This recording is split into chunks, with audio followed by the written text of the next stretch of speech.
Les amis, je suis content de vous retrouver pour une toute nouvelle vidéo sur Boruto Tube Vortex. Aujourd'hui, on va évoquer ensemble le résumé complet du prochain chapitre, le chapitre 14. Alors c'est évident, ce futur chapitre, ce ne sera pas un chapitre d'action. Ce ne sera pas un chapitre forcément plus intéressant que les chapitres précédents. Il n'y a pas forcément de choses nouvelles, il y a plus de confirmations que d'inédits.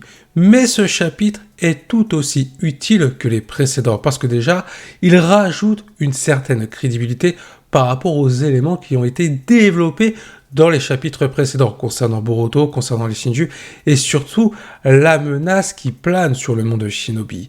Si vous souhaitez bien sûr plus d'informations, plus d'images, découvrir l'intégralité de ce chapitre, n'hésitez pas à me rejoindre sur mon serveur Discord, le lien est dans la description.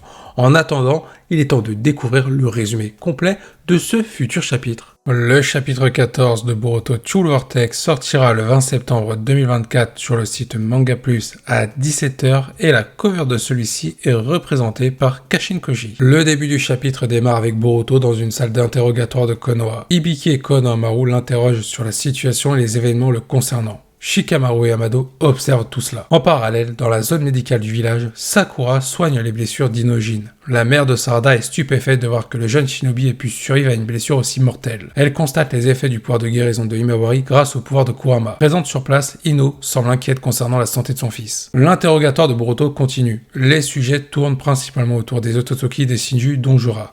Évidemment, les shinobi de Konoha ne manquent pas de traiter Boruto comme un criminel ayant tué le 7e Hokage. Hibiki n'hésite pas à le violenter jusqu'à le faire saigner. Observant la scène, Shikamaru discute discrètement avec Ino par télépathie. Au même moment, en compagnie de Demon et Kawaki, Eda use de son Senringan pour espionner tout ce qui se passe lors de l'interrogatoire de Boruto. Elle ne loupe aucun détail de la situation, lui permettant de transmettre un maximum d'informations à ses compagnons. Alors que l'interrogatoire devient de plus en plus violent à l'égard de Boruto, Shikamaru autorise Mitsuki, arrivé sur place, à entrer. D'un coup, il lance une fausse offensive sur Boruto et laisse un de ses serpents couper les menottes de Boruto.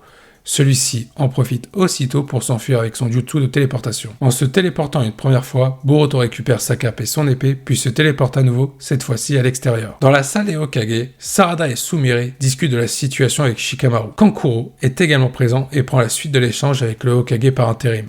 Lors de cette entrevue, le cas de Boruto est évoqué, tout comme l'assaut des Shinju sur le monde Shinobi à cause des actions de Code. Shinki semble faire partie d'une des victimes de cette histoire. Le chapitre se termine avec l'apparition d'un nouveau Shinju aux côtés de Jura et de ses camarades. Ce nouvel arrivant n'est autre que l'alter ego de Shinki que Kashin Koji avait pu apercevoir dans ses nombreuses visions du futur. On va directement entrer dans le vif du sujet. On va parler de l'interrogatoire musclé, disons-le, de Boruto. Et il y a quelque chose qui me fait fortement plaisir. Alors, pas que Boruto se fasse traiter comme ça, évidemment pour lui, c'est un quart d'heure compliqué, mais je pense que pour vous, vous devez apprécier la situation. Il y a quelque chose qui manquait depuis que l'omnipotence d'Eda s'est révélée au grand jour, et que l'histoire de Boruto et Kawaki s'est inversée, et qu'en plus de ça, Boruto est considéré comme un criminel ayant tué le 7e Hokage de Konoha. Quelque chose de très grave, quelque chose qui touche de l'ordre vraiment de tous les villages, parce que Naruto représente la paix, l'équilibre. Donc, quelqu'un qui l'a soi-disant tué, c'est limite la peine de mort. Là, on voit vraiment l'interrogatoire d'un mec qu'on considère comme un criminel ayant tué Naruto. C'est-à-dire que Hibiki, il n'hésite pas. Il défonce Boruto en plein interrogatoire. Il le fait saigner, il le fracasse contre la table. Il est en train de le défoncer littéralement. Il veut que Boruto balance toutes les informations, que Boruto passe à table, passe aux aveux. Et c'est des scènes qu'on avait déjà vues dans Naruto Shippuden. Mais c'est des scènes qui manquaient jusqu'à maintenant dans Boruto Tube Vortex pour prendre en considération réellement la situation de Boruto. Alors évidemment, on ne demande pas un interrogatoire à chaque chapitre de Boruto pour qu'il se fasse défoncer. Mais il est vrai que depuis que Boruto est en cavale en liberté, traqué par tous les shinobi soi-disant à cause de l'omnipotence d'Eda, ça a été dit. Mais on ne le voyait pas forcément. À chaque fois que Boruto était soit à Konoha ou proche de Konoha et que les shinobi le savaient, il y avait une certaine crainte, il y avait une envie d'arrêter Boruto, mais pas vraiment un énervement, une colère par rapport à ce qu'a soi-disant fait Boruto. Là, avec cet interrogatoire, on voit vraiment avec le personnage d'Hibiki, qu'on prend conscience que Boruto, ce qui lui est reproché, c'est très grave. Et on comprend vraiment que Boruto, dans sa situation, par rapport à la menace des Shinju, par rapport au fait que Code rôde toujours, par rapport à ce futur tragique qui pourrait arriver, Boruto, il est vraiment dans un sacré pétrin, tout comme le monde Shinobi au final. Évidemment, il y a un autre point qui m'a beaucoup plu avec cet interrogatoire de Boruto, c'est le rôle de Shikamaru en discussion avec Ino et les actions de Mitsuki pour libérer Boruto. Alors il y a une question que je me pose, est-ce que ces trois personnages se sont concertés avant l'interrogatoire pour potentiellement libérer Boruto et qu'il puisse s'enfuir, ou alors est-ce que Shikamaru, grâce à son intelligence, a réussi à déduire que Mitsuki allait libérer Boruto? Car souvenez-vous, lors du combat entre Boruto et Mitsuki, Boruto était en discussion avec Shikamaru, et Shikamaru savait que Mitsuki allait retrouver Boruto. Il n'est donc pas impossible que Boruto ait fait part à Shikamaru de ce qu'a fait Mitsuki, c'est-à-dire le fait que Mitsuki était en train d'hésiter par rapport à son véritable soleil. Est-ce que c'était Boruto, est-ce que c'était Kawaki? Et Boruto avait proposé à Mitsuki de le rejoindre le moment venu. En mettant au courant Shikamaru à ce moment-là, il est possible que Shikamaru ait pu déduire que Mitsuki, s'il était présent au moment de l'interrogatoire de Boruto, ce n'était pas pour le tabasser, pour lui poser des questions, mais bel et bien le libérer. Et si c'est bien ça, si vraiment le puzzle est regroupé, ça met clairement en valeur Shikamaru, ça met en valeur les actions de Mitsuki, et ça permet d'amener de potentielles conséquences par la suite, notamment avec Kawaki, car Kawaki, il a toutes les informations de ce qui se passe avec cet interrogatoire, car Eda est en train de tout lui communiquer. Et Kawaki va donc être au courant que Shikamaru a autorisé Mitsuki à aller voir Boruto pendant son interrogatoire et permettre surtout à Mitsuki de le libérer. Kawaki pourrait avoir dans son collimateur Shikamaru et Mitsuki.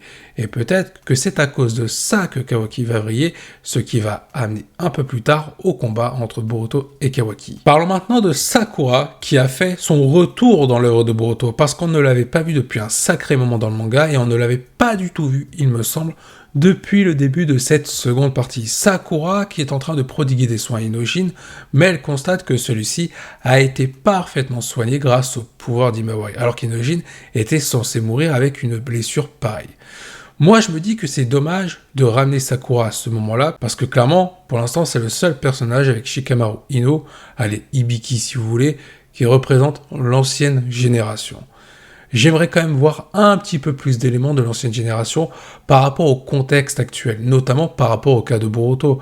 Là, il y a son interrogatoire, je trouve qu'on rajoute de la crédibilité à la situation de Boruto, mais quand même, j'aimerais beaucoup plus d'impact de l'ancienne génération, ça permettrait de valoriser les exploits de la nouvelle génération. Alors, est-ce qu'on reverra Sakura dans les prochains chapitres? Je pense que oui, comme Sasuke, comme Naruto à un moment donné, ils prendront part à certains combats, notamment les combats finaux de l'œuvre de Boruto.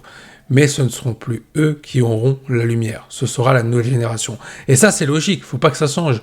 Mais encore une fois, il faut un apport de l'ancienne génération pour mettre en avant les différentes menaces et comme je l'ai dit, mettre en avant les exploits de la nouvelle génération. Ce qui est clair, et c'est ça qui est dommage, c'est que si on regarde depuis le début de cette seconde partie, l'assaut de Code, les créatures qui l'accompagnaient, les Shinju, on n'a vu aucun membre de l'ancienne génération en train de se battre face à ces différents ennemis.